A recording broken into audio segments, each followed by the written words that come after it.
There is a video that went viral a few years ago. A packed intersection in Shanghai. Two cars clip each other, a minor fender bender, paint scratched, nothing dramatic.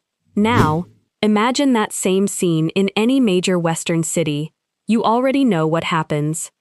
Doors slam. Voices rise. Fingers point. Someone pulls out a phone to film. Someone else starts swearing. But in the video, neither driver raises their voice. They step out, look at the bumpers, exchange phone numbers, nod once, and drive off. The whole thing is over in 90 seconds. And if you think that is just politeness, you are wrong.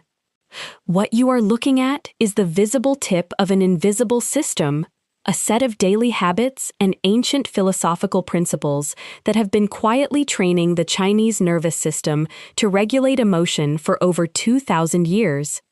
And here is the part that should make you lean in.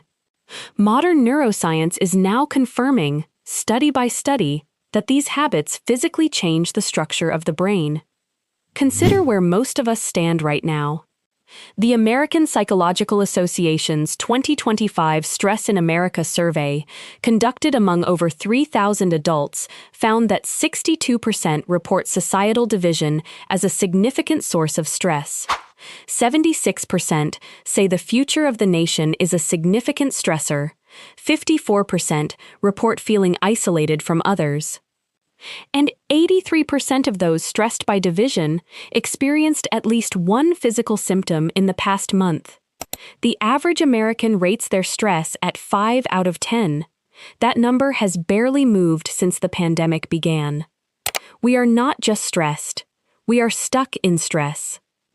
And most of us have no system for getting out. Today, I am going to walk you through 7 habits practiced daily by millions of Chinese people that neuroscience confirms can lower cortisol, reduce amygdala reactivity, strengthen vagal tone, and build what researchers call emotional resilience. These are not exotic rituals. They are quiet, portable, and free, and you can start any of them tonight. If this is the kind of content that makes a difference in your life, take a moment right now and subscribe to Sino Living. Before we get into the 7 habits, I need you to understand something that most people get completely wrong about calmness. Most people believe calm is a personality trait. You look at someone who stays composed under pressure, and you think, they were born that way. But that is not what the science says, not even close. Calm is a biological skill. It is the speed and efficiency with which your nervous system returns to baseline after being activated, and it is governed by 2 competing systems inside your body. The parasympathetic nervous system is your brake. It slows the heart, deepens the breath, and tells your body, you are safe, stand down. The primary nerve of the parasympathetic system is the vagus nerve, the longest cranial nerve in the body, running from the brainstem through the chest and into the abdomen. And here is the crucial point. A 2021 study by Yu and colleagues, published in the International Journal of Environmental Research and Public Health, demonstrated that the activity level of this nerve, called vagal tone, can be deliberately increased through specific breathing practices. When vagal tone is high, your body recovers from stress faster. When it is low, you stay activated longer. On the opposite side, chronic stress does measurable physical damage. The amygdala, your brain's threat detection alarm, actually grows more reactive under chronic stress. Chinese cultural philosophy has a term for the state these habits are designed to build. Jiang, Sen, a still heart-mind. In Confucian thought, Sen means not just the heart and not just the mind. The ancient text known as The Great Learning describes it as a sequence. First, know what to abide in, then become calm, then tranquil, then achieve peaceful repose, then deliberate, and only then act. Every single habit I am about to share is a practical tool for moving through that sequence, and every one of them has a neuroscientific mechanism that explains exactly why it works. The first habit is Jiang Za quiet sitting. And if the word meditation just made you picture a monk on a mountaintop, let me recalibrate. This is not that. Jiangzi choir is documented as far back as the 3rd century BCE in the Chinese philosophical text Han Fei Zi. Centuries later, it was formalized by the Neo-Confucian scholar Zhu Xi as a core element of self-cultivation. As the historical record explains, the term simply means sitting quietly, and in early sources, it was understood primarily as a health practice. Unlike certain Buddhist practices aimed at transcending the self, Zhang Zufuad is oriented squarely toward functioning better in this world. The scholar Xinzhong Yao described it this way. Neo-Confucian scholars take quiet sitting to be only a way to help understand one's gain in self-cultivation. The practice itself is almost absurdly simple. You sit, you breathe, you allow thoughts to rise without chasing them. Now here is what that does inside your skull. The results showed that even short-term training reduced right amygdala reactivity to emotional stimuli and increased functional connectivity between the amygdala and the ventromedial prefrontal cortex. In plain language, the part of your brain that screams danger got quieter. That is the neural architecture of calm. The second habit is to literally exhale and inhale. The method is straightforward. Slow, deep, diaphragmatic breaths, with the exhalation deliberately longer than the inhalation. If that sounds too simple to change anything, their conclusion was that slow breathing at approximately 6 cycles per minute optimally stimulates vagal afferentia, the nerve fibers that carry calming signals from the body back up to the brain. In 2021, you and colleagues tested this directly. Every breathing duration, even 5 minutes, produced a significant increase in vagal tone compared to the control condition. The effect sizes were large, with Cohen's D values exceeding 1.2. Let me say that again. 5 minutes of slow breathing, 4 seconds in, 6 seconds out, produced a statistically significant shift in your nervous system toward calm. Your vagus nerve does not care where you are. It responds to the rhythm. Chinese practitioners have known this for centuries. Science just gave it a name. If you are finding value in this, hit the like button right now. It takes 1 second, and it tells the algorithm to show this video to more people who need to hear it. That single tap genuinely helps Sino Living reach the audience that is searching for exactly this kind of content. The third habit is Tai Chi. Every morning across China, public parks come alive. Elderly men and women move through slow, flowing sequences under the trees, sometimes solo, sometimes in groups of 50 or more. Music drifts from portable speakers.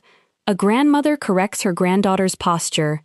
A retired factory worker closes his eyes and shifts his weight with the precision of a dancer.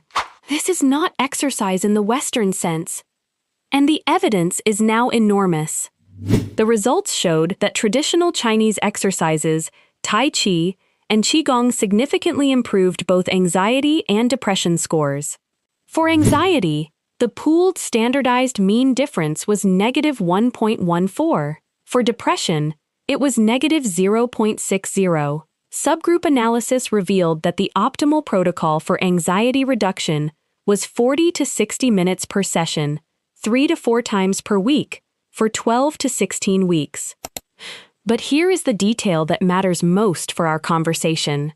Earlier research, including a 2021 meta-analysis published in Frontiers in Psychology, found that Qigong practice, a close cousin of Tai Chi, significantly reduced cortisol levels, with a pooled effect size of -0.621. Cortisol is the hormone your body produces under stress. Reducing its baseline level means your body literally operates from a calmer starting point, not just during practice, but throughout the day. And Tai Chi in China is never practiced alone. It is practiced outdoors, in groups, with neighbors. So in one 30-minute morning session, a Chinese grandmother is simultaneously getting exercise, meditation, social connection, nature exposure, and community belonging. 5 evidence-based stress interventions stacked on top of each other, and she is not paying a cent. The 4th habit is Cha-o, the way of tea. In China, making tea is not about caffeine. It is a ritual. The water is heated to a precise temperature. The vessel is warmed. Leaves are measured. The first pour is discarded it. It is called awakening the tea. Then you pour again. You wait, and only then do you drink. Every step is performed slowly and deliberately. It is, in effect, a structured mindfulness exercise, disguised as hospitality. The effect appears within 30 to 60 minutes of a single dose. Combined with the modest caffeine in tea, L-theanine produces what researchers describe as calm focus, attentiveness without anxiety, alertness without jitteriness. Together, these activate the parasympathetic system through attentional mechanisms nearly identical to formal meditation.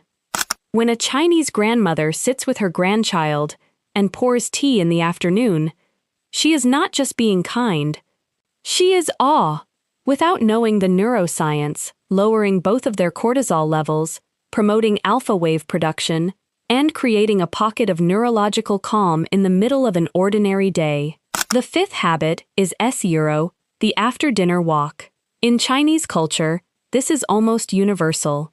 Dinner ends, and the family goes outside, not to exercise, not to hit a step count, just to walk, slowly, through the neighborhood, sometimes talking, sometimes silent, no destination, no timer, 20 to 40 minutes of gentle, unhurried movement through the evening air. It sounds like nothing. It is not nothing. A landmark 2019 study by White and colleagues, published in Scientific Reports with data from nearly 20,000 participants in England, found that spending at least 120 minutes per week in natural environments was significantly associated with good health and higher psychological well-being. And because the walk occurs after the evening meal, it serves a second function. Research shows that post-meal walking improves blood glucose regulation, which indirectly supports sleep quality, and poor sleep is one of the most powerful amplifiers of emotional reactivity. Meanwhile, the average person globally now spends 6 hours and 45 minutes on screens daily, according to Data Reportal's 2025 Analysis Euro. Roughly 42% of waking life. A 2026 study by Dye and colleagues, published in Nature Humanities and Social Sciences Communications, found that daily screen time exceeding 4 hours was associated with significantly higher risks of anxiety and depression, with irregular sleep mediating 30 to 39% of that association. The 6th habit is not something you do with your body. It is something you do with your mind. It is called Sheng, Yang, the doctrine of the mean, and it is one of the foundational pillars of Confucian philosophy. The character Zheng means balanced, impartial, centered. The character Zheng means constant, unwavering. Together, they describe a way of relating to the world that avoids extremes in emotion, reaction, consumption, and speech.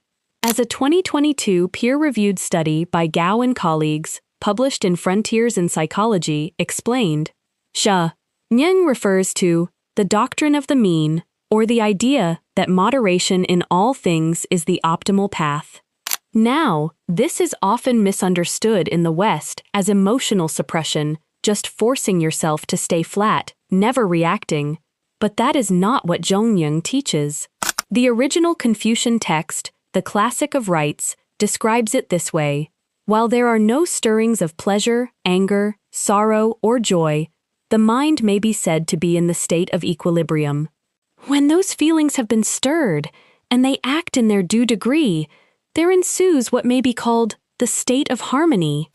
Read that carefully. Feelings are not forbidden. They are expected. The discipline is not in preventing them, but in letting them act in their due degree, proportional to the situation, appropriate to the context. This maps precisely onto what neuroscientists call cognitive reappraisal, the ability to reinterpret an emotional trigger in a way that naturally moderates your response. Gao and colleagues found that individuals with moderate Zhong showed more integrative thinking, the ability to hold opposing perspectives simultaneously without being overwhelmed. They also found a greater tendency toward global processe, stepping back to see the full picture rather than being captured by a single emotional detail. That stepping back reflex is the cognitive signature of equanimity, and, in Chinese culture, it is not taught in a psychology class. It is absorbed at the dinner table, in proverbs, in the way elders respond to provocation, or, more precisely, in the way they choose not to. The seventh and final habit is carried in a single Chinese character, ra. A 2024 peer-reviewed paper by Volkova and Korovina, published in Training, Language and Culture, explains that ran is often translated as patience, endurance, or perseverance, but represents far more than mere resilience in the face of adversity. The character itself is composed of two parts, o, a blade placed above, o, the heart. The image is unmistakable, a knife held over the seat of emotion. It does not mean passivity. It does not mean surrender. It means the conscious, deliberate choice to hold what is sharp without being destroyed by it. Volkova's research surveyed Chinese speakers about their associations with run. The top responses included patience, calmness, tolerance, restraint, unwavering, resilience, and composure. But critically, the responses also included painful, intolerable, and humiliating. This is what makes ran unique. It does not pretend discomfort does not exist. It acknowledges the pain and chooses endurance anyway. In Chinese households, this is taught from childhood. When a child scrapes a knee, the parent says, ran, yeah, ran, endure it just a little. When a teenager faces unfair criticism, the elder counsel is, ren. When a business deal goes sideways, the response is, ren. It is not dismissal, it is training. It is the repeated experience of surviving discomfort without acting impulsively, and that repetition, over years and decades, builds neural pathways. Modern psychology has a clinical framework for this. It is called distress tolerance, the ability to experience negative emotional states without immediately acting to escape them. Distress tolerance is one of the core therapeutic targets in dialectical behavior therapy, one of the most evidence-based psychological treatments for emotional dysregulation. Every time a child is taught to ran, they are building the same capacity that Western therapists spend months trying to cultivate in adults. The blade stays above the heart, and the heart learns that it can survive. Now, here is what separates this from every life hack video on the internet. None of these habits exists in isolation. Their power is in their integration. Picture a typical morning for a retired Chinese woman in Nanjing. She wakes at 6, spends 10 minutes in Jiang Swag, quiet sitting by the window. She walks to the neighborhood park and joins her Tai Chi group for 30 minutes under the plane trees. Back home, she boils water and prepares tea, slowly, deliberately, the steam curling upward as she sits and drinks without her phone. The difference is not genetics. It is not culture as destiny. It is architecture. The Chinese system stacks 7 calming practices into the natural rhythm of an ordinary day. Most of us have 0. Tai Chi, 31 trials, over 2,500 participants, significant reductions in anxiety, depression, and cortisol. Practiced in parks across China every single morning. Cha Zhao, the tea ritual. L-theanine promotes alpha waves. The ritual creates a structured pause. Biochemistry and behavior aligned. SC Zhen. Bioca, the evening walk. 120 minutes per week in nature significantly improves health and well-being. This is not 7 separate tricks. This is one integrated operating system for the human nervous system, refined over 2,000 years and now validated by the same institutions that once had no framework to explain it. That is the entire system. It is free, it is ancient, and it works. If this changed the way you think about something today, leave me a comment and tell me which of these 7 habits you are going to try first. Share this video with someone in your life who is drowning in stress and does not know where to start. Sometimes one video is all it takes to open a door.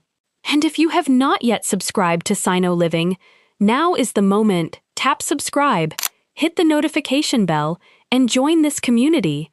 We put out new content every single week, and every video is built to help you live with less noise and more clarity. I will see you in the next one.